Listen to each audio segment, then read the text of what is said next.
এই তো সুযোগ, আশেপাশে কেউ নেই, এই ফাঁকে তেল মশলা যা বাকি আছে সব ব্যাগে ভরে নি, পরে তা দোকানে বিক্রি করে ভালোই লাভ করতে পারবো।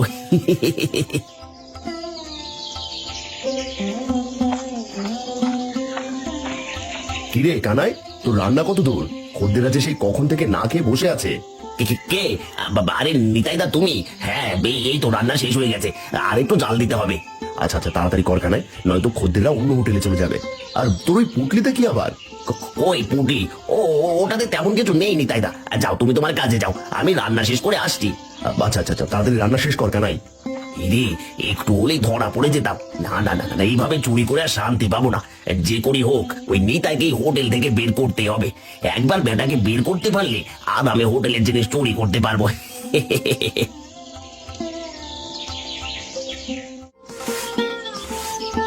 কিরে টুম্পা, সকাল হতে না হতেই জলের কেটলি নিয়ে কোথায় যাচ্ছিস? গাছে জল দিতে যাচ্ছি মা, জল না দিলে যে গাছগুলো মরে যাবে।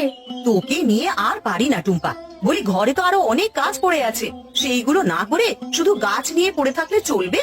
মা, ঘরের কাজ পরে করবো, আগে গাছগুলোতে জল দিয়ে আসি, জল না দিলে যে গাছগুলো মরে যাবে। না, তোর সাথে কথা বলাই আমার ঘাট হয়েছে। যা তুই তোর কাজে যা বাবা, তোকে দিয়ে আমার কোনো কাজই হবে না।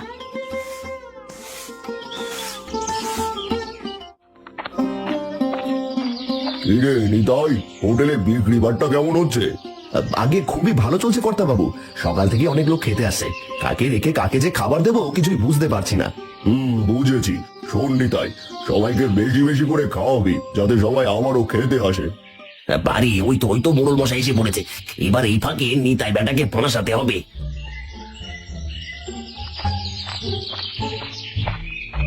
আরে একি, এই থালা বাসন গুলোর উপর তেলা পোকা কোথা থেকে আসলো? কর্তা বাবু, থালা বাসন তো নিতাইদা পরিষ্কার করে, আমার মনে হয় এই নিতাইদা ভালো মতো থালা বাসন পরিষ্কার করে না। কি নিতাই? আরে নিতাই, এখানে আয় বলছি। কি হয়েছে কর্তা বাবু, আমাকে ডাকছেন কেন? এটা কি নিতাই? এই থালা বাসন গুলো তো তুই পরিষ্কার করিস, তাহলে এখানে তেলা পোকা আসলো কোথা থেকে? আগে কর্তা বাবু, আমি জানি না, আমি তো ঠিক মতোই থালা বাসন গুলো পরিষ্কার করি, কিন্তু কোনো কিন্তু নয় নিতাইদা, তুমি সব সময় কাজে চুরি করো, এই বাস তোমার কারণেই এই পোকাটা থালাগুলোর উপরে এসেছে। কর্তা বাবু, আপনি এখনই কিছু একটা করুন, নয়তো গ্রামবাসী তেলা পোকার কথা জেনে গেলে হোটেলে আর খেতেই আসবে না। এখনই আমার হোটেল থেকে বেরিয়ে জানি, তাই তোর মতো কাজ জোরকে আমার হোটেলে একদমই রাখবো না। আমাকে বের করে দেবেন না কর্তা বাবু, আমি কোনো দোষ করিনি। চুপ কর নিতাই, তোর মুখ থেকে আমি আর কোনো কথাই শুনতে চাই না, যত সব।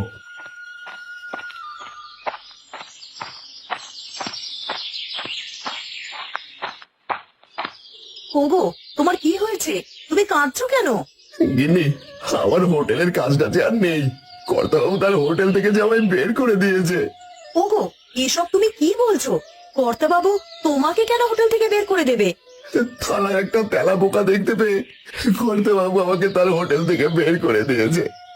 এখন আমি কি কাজ করবো গিন্নি? কেঁদো না বাবা, সব ঠিক হয়ে যাবে। কি রে টুম্পা, তোর হাতে এখনো জলের কিটলি কেন? জঙ্গলের ধারে একটা গাছ আছে মা, সেই গাছটায় জল দিতে যাচ্ছি, তুমি বাবাকে ঘরে নিয়ে যাও মা, আমি এখনই জল দিয়ে আসছি।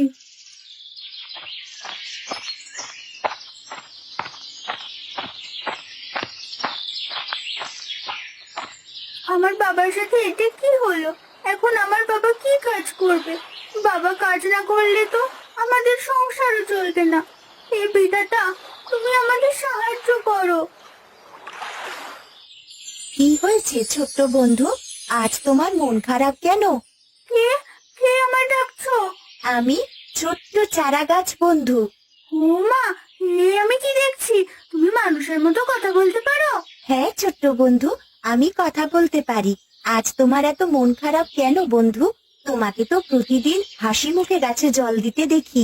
আসলে আজ আমার বাবাকে তার কাছ থেকে বের করে দিয়েছে। জানো, আমার বাবা কোনো দোষ করেননি। বুঝতে পেরেছি। তুমি মন খারাপ করো না, আমি চাইলে তোমার ছোট্ট একটা উপকার করতে পারি, যাতে তোমার আর তোমার বাবার মন ভালো হয়ে যায়। কি বললে? তুমি সত্যি আমাদের উপকার করতে পারবে? হ্যাঁ বন্ধু, অবশ্যই পারবো। দাঁড়াও, তোমাকে একটা জাদুর হাঁড়ি দিচ্ছি। আরে বাহ, কত সুন্দর একটা হাঁড়ি! কিন্তু এই হাঁড়ি দিয়ে আমি কি করব? এরকম হাঁড়ি তো আমাদেরও ঘরে আছে। এটা যে সে হাঁড়ি নয় গো টুম্পা, এটা হলো জাদুর হাঁড়ি। এই হাঁড়ি চুলোয় বসিয়ে তাতে কিছুটা জল ঢেলে দেবে। তারপরে তুমি যা খেতে চাইবে এই হাঁড়ি তোমাকে তাই রান্না করে দেবে। বলো কি, শুধু জল দিলেই এই হাঁড়ি আমাকে যা খেতে চাইবো তাই খেতে দেবে? হ্যাঁ ছোট্ট বন্ধু, তবে সাবধান, এই হাঁড়ি কখনো আগুনের চুলোয় বসাবে না, তাহলে কিন্তু তোমার অনেক বড় ক্ষতি হবে। এটা হলো জলের হাঁড়ি। ঠিক আছে চারা গাছ, আমি তোমার কথা মতোই কাজ করব। এবার আমি আসি তাহলে।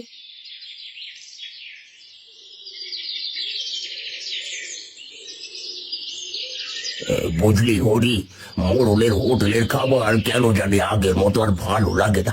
কখনো নুন কম তো কখনো তেল কম, একেবারে সাদা সিধে। কিছুই করার নেই কোনো, ওসব নুন তেল ছাড়া খাবারই আমাদের খেতে হবে। কারণ এই গ্রামে তো একটা হোটেল ছাড়া আর কোনো হোটেলই নেই। সে তুই ঠিকই বলেছিস, যতদিন বেঁচে আছি ততদিন ওই সব ছাই পাশ খেয়ে বাঁচতে হবে, এছাড়া আর কিছুই করার নেই। আর যদি আমার বাবার একটা হোটেল থাকতো তাহলে গ্রামের মানুষগুলো ভালো করে খাবার খেতে পারতো, তাদের কখনো নুন তেল ছাড়া খাবার খেতে হতো না।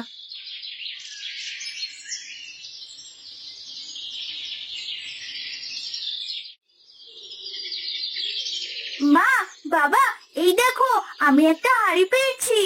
আরে এ কি টুম্পা, তুই কার হাঁড়ি আবার চুরি করে নিয়ে এসেছিস? না গো মা, আমি কারো হাঁড়ি চুরি করে আনিনি। এই হাঁড়ি আমাকে এক জাদুর চারা গাছ দিয়েছে। এসব তুই কি বলছিস টুম্পা মা? সকাল সকাল তোর মাথাটা ওই গাছগুলোতে জল দিতে নষ্ট হয়ে গেল না তো? না না বাবা, আমি ঠিকই আছি। মা, তুমি এই হাঁড়িতে কিছু জল ঢেলে দাও, আমি চুলোয় হাঁড়িতে বসিয়ে দিচ্ছি। কি রে টুম্পা মা, চুলোয় আগুন না দিলে কি রান্না হবে? হ্যাঁ, না বাবা, গাছ বন্ধু বলেছে হাঁড়িতে চুলোয় বসিয়ে কখনো আগুন দেওয়া যাবে না। মা, বাবা, দেখো হাঁড়িটা বিরিয়ানিতে ভরে গেছে। আরে তাই তো, এ তো অবাক করার মতো বিষয়। হাঁড়িটা যে সত্যি সত্যি বিরিয়ানিতে ভরে গেছে। তোমাকে বলেছিলাম না বাবা, এটা জেসে হাঁড়ি নয়। ওগো, এতগুলো বিরিয়ানি দিয়ে আমরা কি করব? আমরা সবাই খেলেও তো শেষ হবে না। বাবা, তোমরা চাইলে একটা হোটেল দিতে পারি। দেখবে একটা হোটেল দিলে গ্রামের সবাই খেতে আসবে, কারণ এই গ্রামে তো আর কোনো হোটেল নেই। হ্যাঁ মা, তুই ঠিকই বলেছিস। আমরা তাহলে কাল থেকে একটা হোটেল দেব, আর সেই হোটেলের নাম হবে আমজনতার ভাতের হোটেল।